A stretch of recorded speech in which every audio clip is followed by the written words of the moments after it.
Samsung F23 5G, এটা auto start, সম্ভবত পানি ঢুকছে, কাস্টমার এসে বললো যে পানি ঢুকছে, ঢোকার পর 6 দিন পর আজকে নিয়ে এসে সার্ভিসিং করে দিই। আর আজকে আমার এক কাস্টমার আছে, মাঝে মধ্যে এগুলা কাজ করতে হয়, ভাঙ্গা টাঙ্গা সেট কিছু আছে, এগুলো আমি তো সময় করে আজকে নিয়ে এসে বললো আরাফাত আমার এটা একটু সার্ভিসিং করে দেন, আমার একটা সমস্যা করে। বললাম শোনো, যে কালকে যে ভূমিকম্প হয়েছে একটা বড় ধরনের, হ্যাঁ জানি। বললাম এটা আল্লাহর একটা গুজব আছে।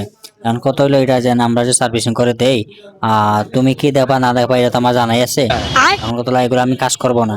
বললো কেন?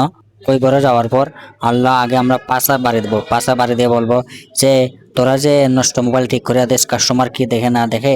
আর কিছু কিছু কাস্টমার আছে আমরা যদি বলি যে না হয়তো হবে না, তারাও সিদ্ধান্ত নেবে না, হবে না। আর একটা কেনার গেলে তো অনেক সময় লাগবে, যা স্বাভাবিক। যে বাইটা নিয়ে আইছে আমার কাছে ফোনটা, এটা হাই লেভেলের না, তো যে একটা ফোন জোগাড় করতে হলে ওর 6 থেকে 7 মাস লাগবে। আর এই জন্য আমি একটু মায়া করি, আর মায়া করে কাজ করা করে দেই। অনেক সময় বিলও রাখি, নাও রাখি, কারণ আমরা হিসাব দিতে হইব কই ঘরে যাওয়ার পর।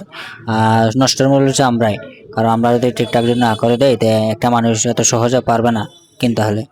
আর কথা হলো এটা না কোনো খারাপ মাইনে দেবেন না, এটা জাস্ট ফানি হিসাবে। আর ওরও ফানি হিসাবে বলছি।